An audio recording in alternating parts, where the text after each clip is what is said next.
हाय friends, मैं हूं Manav. Welcome to movie shoovy. करते हैं आपस में पॉजिटिव सा नमस्कार और बात करते हैं कि मूवी शूवी के र्यूमर मिल के अंदर आज क्या कुछ होने वाला है। एक न्यूज़ तो इसमें इतनी ज़्यादा ज़बरदस्त है जो आपके सीधा दिल के अंदर टच करेगी, ये बात फॉर श्योर है। और आप बोलोगे कि यार इतना बढ़िया जेस्टर, कुछ तो साउथ वालों को भी सीखना चाहिए as fellow Indians, not north south. ठीक है, बात करते हैं पहले तो कुली वर्सेस वॉर 2 की, जो कि इंडिपेंडेंस डे को दोनों ही रिलीज होने वाली है। कुली के अंदर रजनीकांत है, साथ में आमिर खान भी है, तो कोशिश ये करेगी कि साथ में लेके आए और हिंदी वर्जन को और बड़ा बनाए, क्योंकि आमिर खान जो है वो अपनी ऑडियंस को भी यहाँ पर लेके जाएगा और काफ़ी अलग तरीके का यहाँ पर रोल होने वाला है, रगड़ टाइप का, बिल्कुल आमिर खान का। और वैसे भी उन्होंने 6 पिक्चरें और करनी है, उसके बाद वो रिटायर हो रहे हैं आमिर खान। तो थोड़ा जो भी उनके फैंस हैं जो कम देखते हैं, अब यूजली अब उनको ज़्यादा देखेंगे। हर साल उनकी ये पिक्चर ज़रूर आएगी, ऐसा उन्होंने वादा किया है। वॉर 2 काफ़ी बड़ी होने वाली है, क्योंकि ये ट्रू सेंस में नॉर्थ और साउथ का एक मिलन हो जाएगा। क्योंकि जहाँ पर एनटीआर काफ़ी बड़े हैं तेलुगु इंडस्ट्री के, वहीं पर ही आप ये कह सकते हैं कि ऋतिक रोशन जो है वो काफ़ी ज़्यादा बड़ा हो जाता है। अगर आप नॉर्थ बेल्ट की अगर बात करें और दोनों अगर इकट्ठे आ जाएंगे तो फिर एक जेन्युइनली मज़ा आना चाहिए। एंटी वॉर होगी मेरे ख्याल से वो, क्योंकि यहाँ पर सिर्फ लव ही बरसना चाहिए, क्योंकि दो बड़े एक्टर साथ में आ रहे हैं और नॉर्थ साउथ एक होता हुआ आपको नजर आएगा। तारक की एक अच्छी बात ये भी है कि वो अच्छी हिंदी भी बोलता है, तो ये भी अच्छा हो जाएगा कि डबिंग शबिंग भी नहीं करनी पड़ेगी। वो एक फ्लेवर होता है ना एक आर्टिस्ट की, मॉड्यूलेशन जो होती है वो कभी भी डबिंग आर्टिस्ट जितना भी बढ़िया हो जाए, चाहे शरद केलकर ही क्यों ना हो जाए, जो प्रभास का नेचुरल डायलेक्ट डिलीवर करने का तरीका है वो कभी भी वैसा सेम नहीं हो सकता। हालांकि एसोसिएशन काफ़ी बढ़ जाती है, चाहे मैं झुकेगा नहीं और आप किसी और की आवाज़ में किसी और का चेहरा देख रहे हो, लेकिन जो अपनी आवाज़ के अंदर जो मॉड्यूलेशन होती है कभी भी उसको कॉपी करना मतलब पॉसिबल नहीं हो पाता है जनरली। सेकेंड नंबर पे चलते हैं। अब ये जो वॉर है इसका क्या होगा, पहले तो इसका कंक्लूजन मुझे भी नहीं पता। इंडिपेंडेंस डे में एक दूसरे का सर फाड़ेंगे, क्या इतनी जगह है दो मूवीज की? एक बड़ी एक छोटी मूवी की तो जगह होती है, दो की जगह नहीं होती है। यूजली देखा है कि नुकसान ही होता है, इससे स्क्रीन का भी प्रॉब्लम होता है। तो ये ना हो तो ज़्यादा अच्छा है, लेकिन अगर ठान ली गई है तो ये आगे पीछे भी ज़्यादा हो नहीं पाएंगी। मुश्किल है थोड़ा सा, क्योंकि एक आधा दिन ऊपर नीचे हो जाएगा। यूजली साउथ मूवीज एक दिन पहले रिलीज हो जाती हैं, फिर वॉर अपने जो भी निर्धारित समय होगा तब रिलीज हो जाएगी, लेकिन स्क्रीन का प्रॉब्लम रहेगा। सेकेंड नंबर पे चलते हैं। शक्तिशालिनी जो कि मैडॉक की बहुत ही इंपॉर्टेंट पिक्चर होगी, जो इस साल की ईयर एंड के अंदर आएगी कियारा आडवाणी के साथ। पहले ये बज़ थी कि भाई ये सिर्फ हॉरर मूवी होगी, वो एक अलग ब्रांच आउट तरीके की मूवी आपको देखने को मिलेगी, बट ये क्लियर हो गया था कि ये हॉरर कॉमेडी यूनिवर्स का ही पार्ट होगा। कंप्लीटली वुमेन सेंट्रिक होगी ये, अनलाइक जहाँ पर स्त्री के अंदर वुमेन एट कोर तो थी, बट मेन भी बहुत सारे थे, लेकिन ये वुमेन सेंट्रिक ज़्यादा है और आपको ज़बरदस्त तरीके से दिखेगा। यहाँ पर टब्बर नाम का ही एक सीरीज आई थी सोनी लिव के ऊपर, काफ़ी अच्छी थी और काफ़ी इंटेंस भी थी। उसके अंदर रिश्ते, इमोशन काफ़ी ज़्यादा अच्छे तरीके से ट्रिगर करे गए थे। अजीत पाल सिंह जो है उन्होंने ये बनाई थी और वही इसके डायरेक्टर होंगे। इसके अंदर अमर कौशल नहीं होंगे, तो ऐसा भी एक्सपेरिमेंट अब किया जा रहा है कि कुछ कुछ और भी डायरेक्टर्स जो हैं वो कंट्रीब्यूट करें इस हॉनर यूनिवर्स के अंदर। तीसरे नंबर पे चलते हैं। Ramayan the legend of the prince Rama, ये 90s में आई हुई एक इंडो जापानीज एनिमी है जो काफ़ी पॉपुलर हो गई थी और ये काफ़ी टाइम से कंट्रोवर्सी की वजह से रिलीज नहीं हो पा रही थी। अब इसको ए फिल्म्स और एक्सेल एंटरटेनमेंट जॉइंटली लेके आ रहे हैं। 10 को इसका ट्रेलर आ जाएगा। काफ़ी जनता जो है एक्साइटेड है, क्योंकि काफ़ी लोगों ने देख भी लिया। अलग अलग तरीके होते हैं, 20 साल से जो चीज़ अवेलेबल है, तो बचपन में भी टॉरेंट हुआ करता था, अब तो बहुत सारे चीज़ें आ गई हैं जैसे 2 मिनट में डाउनलोड हो जाता है। तो 24 को ये रिलीज भी हो जाएगी। होपफुली ये वो सारे टिक मार्क्स लगाएगी जो जिसे हम कहते हैं कि जी हमारी संस्कृति खराब हो गई। ठीक है, बाकी मेरा संस्कृति के ऊपर मानना ये है कि संस्कृति वो नहीं होती जो आपको फॉलो करनी होती है, संस्कृति वो होती है जो आपको इम्प्लीमेंट करनी होती है। तो आप जो चीज़ बोलते हो कि मैं फॉलो कर रहा हूँ, तो मेरे ख्याल से वो गलत है। अगर आप उसको फॉलो कर रहे हो, सॉरी, तो आप उसको सही तरीके से अपने जीवन के अंदर इम्बाइब कर सकते हो कि भाई आप इम्प्लीमेंट करो, फॉलो मत करो। थोड़ा सा स्टम्बल हो गया मैं बीच में सॉरी फॉर दैट। बट ये जो चीज़ होती है ये आपको थोड़ा सा ध्यान रखना चाहिए कि अगर किसी की हेल्प कर देते हैं, जब कभी भी ऐसे कमेंट्स भी आते हैं कि यार किसी ने दूध चढ़ा दिया और किसी ने नहीं चढ़ाया तो फिर इस पे कलेश हो गया, किसने क्या कमेंट दे दिया, तो हो सकता है इसके पीछे इंटेंशन जो हो कर्म करने की हो, सिर्फ नाम के लिए ना हो, ऐसा भी हो सकता है, लेकिन तमाशबीन लोग जो होते हैं वो कुछ भी बातें करते रहते हैं। और वैसे भी एंटी बॉलीवुड का तो आजकल सिलसिला मज़ेदार होता ही रहता है। किसी ने रेड शर्ट भी पहन ली तो वो बोल देगा कि रेड क्यों पहनी, इसने ऑरेंज क्यों नहीं पहनी, ये एंटी हिंदू है। ठीक है, तो थोड़ा चल रहा है तमाशा, अजीब हो गया। फोर्थ नंबर पे चलते हैं। जो नागा वामसी साहब हैं, चचा जान ने बोला है कि जो मैंने बोला था किसी को हर्ट करने के लिए नहीं बोला था, मैं तो प्रोड्यूसर हूँ और प्रोड्यूसर का तो फर्ज होता है कि सबके साथ एंगेज रखना। तो मैं भी एक स्टेटमेंट मार देता हूँ कि मेरी तो इंस्पिरेशन जो है वो करण जौहर है। करण जौहर को पहली बार किसी ने बोला होगा कि आप मेरी इंस्पिरेशन हो, वो भी साउथ से। और साथ साथ में ये भी बोला उन्होंने कि जो मेरे बड़े बड़े एक्टर्स हैं साउथ बॉलीवुड के, जैसे कि रणबीर कपूर हो गए, शाहरुख खान हो गए, ये तो मेरे को बहुत ही ज़्यादा पसंद है, मैं इनके साथ काम भी करना चाहूँगा। अब मुझे ऐसा लगता है कि जब आप ये स्टेटमेंट बोल देते हो कि वी टॉट यू, मतलब कि मैं कंपैरिजन मोड के अंदर आ रहा हूँ। और ये it doesn't come from the statement which Vamsi had given, कि it has come from the matter of pride that हाँ तेलुगु सिनेमा इतना अच्छा कर रहा है। आप कंपैरिजन मोड में थे। जब आप कंपेयर करते हो तो अपने आप को एक स्टेट ऊपर रख देते हो। जब ऊपर रख दो तो वो घमंडी होता है, वो किसी भी एंगल से प्राइड नहीं होता। तो ये सिर्फ एक मेकअप स्टेटमेंट है। सबने बोला होगा कि गाली खाएगा और खाम खा के क्यों खा रहा है, तो थोड़ा सा पैसिफाई कर दे। वैसे भी तेरी हिंदी पिक्चरें यहाँ पर रिलीज होंगी तो लोग देखेंगे नहीं, 2 मिनट लगाते हैं बॉयकॉट करने के लिए अंदर, तो देख ले। तो फिर उसने बोला चल मैं देख लेता हूँ, कुछ तो बोल देता हूँ जाके। तो कुछ तो बोल दिया भाई ने जिसका कोई सेंस तो बना नहीं। फिफ्थ नंबर पे एक इम्पॉर्टेंट टॉपिक है, देखो। क्रिटिसिज्म जबरदस्ती का भी है और क्रिटिसिज्म अनफेयर भी है। जहां पर चोर वुड, ये वुड भी बोल दिया जाता है, आपको खुंदक आती है, रीमेक वुड भी बोल देते हो, ये सब भी बोल देते हो। कभी कभी आप पक्की वुड, पता नहीं क्या अजीब अजीब से नाम होते हैं, वो सब बोल देते हो। लेकिन ये बड़ा ना सेलेक्टिव हो जाता है। जब कभी कोई साउथ की पिक्चर ऐसा कुछ कर दे तो भक्ति याद आ जाती है। भक्ति के क्या कारण है ये भी समझ में नहीं आते। एक इंसान अगर चंदन की चोरी कर रहा है तब भी आपको प्रॉब्लम नहीं है। अगर एक इंसान मंदिर के अंदर ही रोमांटिक हो जाता है तब भी कोई प्रॉब्लम नहीं है। धोती के अंदर हाथ जा रहा है तब भी प्रॉब्लम नहीं है। कुछ भी प्रॉब्लम नहीं है, क्योंकि वो साउथ है फिलहाल के लिए। सेंटिमेंट्स हैं वो, ठीक है। मैं किसी के अगेंस्ट नहीं बोल रहा हूँ, I am just asking you to be fair. अब यश का जो टॉक्सिक का जो टीजर आया है, ये उनकी इंडस्ट्री वाले ही बोल रहे हैं काफी मिसोजिनिक है। मतलब कि ये वुमेन को एक अलग तरीके से प्रेजेंट करता है which is not in their favour. और जिस तरीके के वो स्पेसिफिकली गन को चाटने वाले टाइप के सीन है, सबको पता है what does a gun mean and what are you licking, okay. So क्या ये फैमिली के साथ आप देख सकते हो? आप बोलते हो कि हम बड़ी फैमिली ओरिएंटेड मूवी बनाते हैं, ये हमारे संस्कार हैं। तो मतलब ये संस्कार है या ये मूवी की नीड थी और इस तरीके से रिप्रेजेंट कर दिया? अगर आपका आंसर ये है कि इस मूवी की नीड ये थी और इस तरीके से रिप्रेजेंट कर दिया क्योंकि ये एक टॉक्सिक तरीके का इन्वायरमेंट है, तो आप यही सब चीजें दिखाओगे। तो ये बातें चेंज क्यों हो जाती है जब कोई हिंदी सिनेमा बन रहा होता है? वो आंसर सिर्फ यही है कि मैं आपको कल एक वीडियो फॉर श्योर दिखाऊंगा किस तरीके से एक नैरेटिव को चलाया जाता है एआई की मदद से। विद वीडियो मैं आपको दिखाऊंगा ये, तब आपको प्रूव हो जाएगा कि कैसे ये नैरेटिव चलते हैं, जान के सीड इन किए जाते हैं। और सीड इन करने के बाद हम सोच लेते हैं कि हम ह्यूमन से इंटरैक्ट कर रहे हैं, जबकि आप मशीन से इंटरैक्ट कर रहे हो। तो करेंगे इसके ऊपर बात अलग से। बट ये जो पॉइंट है, मेरे को लगता है कि जो यश का टीजर आया मुझे पर्सनली अच्छा लगा। और वो जो टॉक्सिक इन्वायरमेंट दिखाने की कोशिश कर रहे थे कि भाई ये इंसान है ऐसा और इसी इन्वायरमेंट के आसपास ही ये कैसे सस्टेन करेगा, वो सब सही है। और इससे ज़्यादा बोल्ड सीन हमने देखे हुए हैं, सबने हॉलीवुड भी देख देख रखा है, और सबसे ज़्यादा पॉपुलेशन इंडिया में ही है। तो we should not be saying कि हमारे संस्कार ये हैं तो वो क्या है और ये क्या है। वो हमें फालतूगिरी नहीं करनी चाहिए मेरे ख्याल से आपस के अंदर। Let's call spade a spade.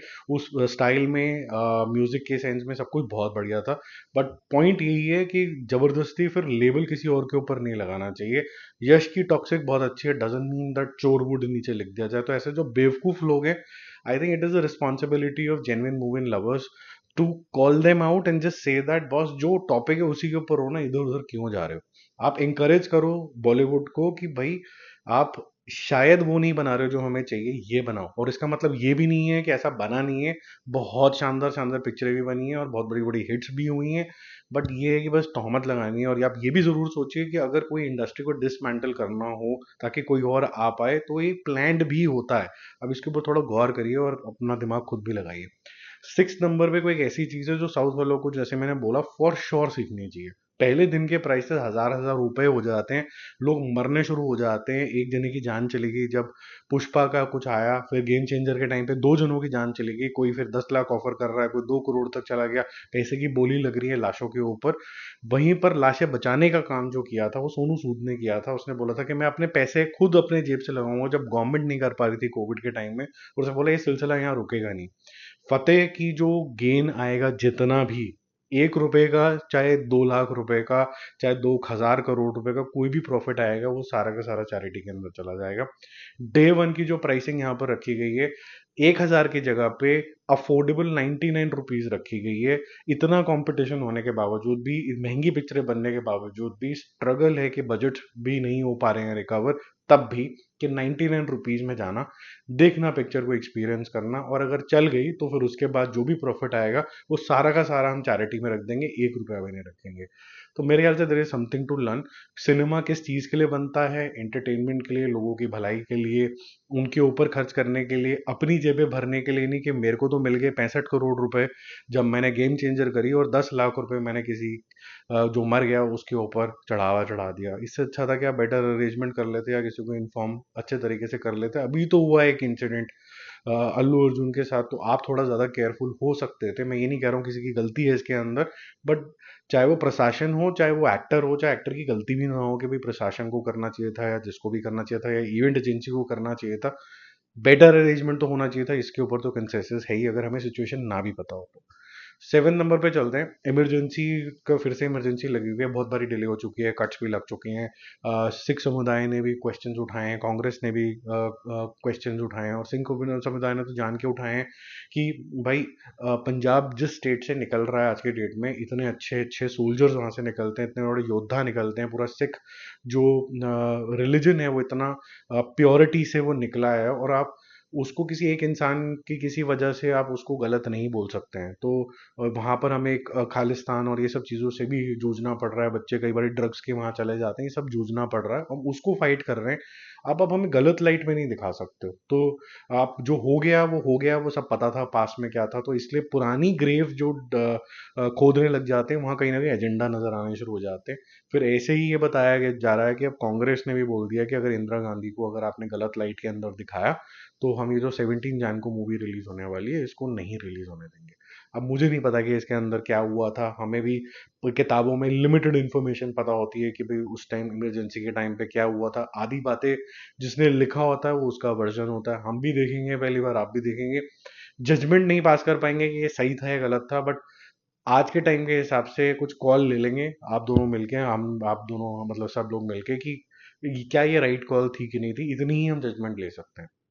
उस टाइम पे क्या गलत सही था उसका हमें नहीं पता।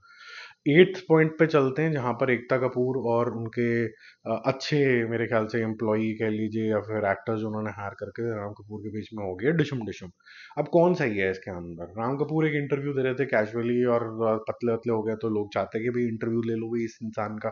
तो इंटरव्यू देते देते थोड़ा भावुक हो गए, उन्होंने बोला जो मेरा सबसे बड़ा सीरियल चला था वो बालाजी के साथ ही था, और उसके अंदर किस विस का सीन आ गया, बड़े अच्छे लगते हैं, मैं थोड़ा अनकंफर्टेबल भी था, और मैंने पूछा कि भाई मुझे ये सीन करना चाहिए कि नहीं करना चाहिए। एकता कपूर साहब ने बोला, मैम ने बोला कि मैम ने बोला कि भाई नहीं, ठीक है, ये सीन की डिमांड है और ये स्टोरी की डिमांड है, ये पहले कभी नहीं हुआ, लेकिन चलो ठीक है, आई थिंक ये जो मेच्योर हो चुकी है। तो साक्षी तन्वर मैडम के साथ एक रोमांटिक सा सीन था, तो राम कपूर ने ये एक विशेष टिप्पणी करी आउट ऑफ नो कॉन्टेक्स्ट। एकता जी आती हैं और बोलती हैं राम कपूर साहब आप तो बहुत ही अनप्रोफेशनल तरीके के इंसान हो, अगर मैंने अपना मुंह खोल दिया तो पता नहीं क्या हो जाएगा। इस तरीके का उन्होंने इंस्टाग्राम पर डाल दिया। अब कौन सही है कौन गलत है? अब राम कपूर ने तो जाके आई एम श्योर नहीं बोला होगा कि मुझे किस करनी है, तो ये तो नहीं हो सकता, इससे बड़ा क्या होगा, तहमत लगाने पे आ जाएंगे अगर एकता कपूर मैडम। और एकता कपूर मैडम जो है वो उसके ऊपर बोल रही है कि जी आपने तो बड़े अनप्रोफेशनल हो गए, आपने ऐसा भी कोई मेरे ख्याल से डिस्क्लोजर नहीं हो गया मार्केट के अंदर कि भाई सबके मतलब हार्ट ब्रेक हो गए हैं। सिंपल सी बात है कि भाई एक सीन का डिस्कशन है, ये कहाँ से उत्पन्न हुआ था, और एक it was a writers production house call, so accept it boldly, like you may call bold movies and bold, and you may call bold statements, women power जिंदाबाद, ये सब आप करते ही हो, तो इसको भी एक्सेप्ट कर लो। मेरे ख्याल से तो मुझे तो कुछ गलत लगा नहीं है इसके अंदर, या मैं कुछ मिस कर रहा हूँ, या फिर कुछ ऐसी बात है जो मुझे नहीं पता है। तो अगर आपको पता है तो कमेंट करके बता देना आपका वर्जन क्या है इसके अंदर, कौन सही है। 9th नंबर पे एक एक्साइटिंग न्यूज है, बट ये ज्यादा ना फ्लेम नहीं पकड़ रही। कि शाहिद कपूर और अटली साथ में आने वाले हैं। अटली ने जो मैजिक दिखाया और ओवर कॉन्फिडेंस दिखाया बेबी जॉन के साथ कि भाई ये नेक्स्ट एनिमल हो जाएगी, और एक रीमेक थी और आपको पता है कि रीमेक के बारे में क्या हो रहा था, शायद वो सोच रहे थे कि साउथ कुछ भी बना देगा तो अच्छा है। अच्छा, साउथ की बड़ी अच्छी बात है, ये तो मुझे डिस्कस करना था, मैं बड़े दिनों से सोच रहा था कि भाई एनिमल बनाए, देखो साउथ के डायरेक्टर ने बताई, अच्छा बेटा तुम्हारा तो जवान भी नहीं बननी थी, ये तो साउथ के डायरेक्टर ने बना ली। अब लेकिन बेबी जॉन तो पिट गई, तो ये तो यार बॉलीवुड बनाता ही ऐसे, तब बॉलीवुड आ गया। जब सक्सेस आने लगी तो साउथ के डायरेक्टर ने बना दी। अरे साले मूर्खों, ये क्यों नहीं बोलते कि इंडियन डायरेक्टर ने एक इंडियन आर्टिस्ट के साथ कॉल ली थी कुछ भी बनाने की। मतलब ये जो डिवाइड होता है, मैं आपको दोबारा से बोल रहा हूँ, ये जान के सीडन किया जाता है यहाँ पर लोगों के दिमाग में। फिर वो भी दिमाग का ज़्यादा इस्तेमाल करते नहीं, क्योंकि हर एक का एक्यूमन आईक्यू सेम लेवल का होता नहीं कि मैं अपना दिमाग लगा के सोचूं कि इसने सही बोला कि गलत बोला। हाँ, तो किसी ने एक वर्ड दे दिया चोर वुड, किसी ने बोल दिया रीमेक वुड, किसी ने बोल दिया वो उर्दू वुड, कुछ बोल दिया, मैं भी यही बोल दूंगा। अच्छा, अब मुझे गलती निकालनी है तो अब मैं बिकनी के अंदर भी कलर ढूंढने लग जाऊंगा। मतलब इमेजिन, बिकनी के अंदर हम कलर ढूंढ रहे हैं। तो किसी भी लेवल के अंदर कुछ भी हो सकता है। और यहाँ पर जिस तरीके के डाकू महाराज के सीन हैं गाने के अंदर, मतलब it is hilarious for sure, but at the same time sleazy to the core. ये मतलब पुष्पा 2 को भी बीट कर चुका है। ठीक है, मतलब वो ये वाइल्डेस्ट फायर है, अगर आप उसको इमेजिन कर सकते हैं। क्या स्टेप है यार वो, मतलब कैसे होता है ये सब चीजें। एनीवेज, मतलब अटली का जो ओवर कॉन्फिडेंस है, क्या वो ओवरकम हो जाएगा जब वो अटली 6 बनाएंगे सलमान खान के साथ, और फिर शाहिद कपूर भी दोबारा से बज में आ जाएंगे। आ जाए तो अच्छा है, क्योंकि अटली इज अ गुड डायरेक्टर, मुझे अच्छा लगता है वो। क्योंकि जवान के अंदर जहां पर साउथ फ्लेवर था भी और नहीं भी था, इसके अंदर ज्यादा मुझे लगता है कि 80s का हिंदी वाला फ्लेवर ज्यादा था। जैसे बाप और बाप की महान जैसे एक मूवी आई थी, उससे काफी ज्यादा वो इंस्पायर्ड थी, और कभी बोला भी था कि जवान का जो इंस्पिरेशन जो ड्रॉ हुआ है वो महान से कहीं ना कहीं ड्रॉ हुआ है। अमिताभ बच्चन की मूवी थी।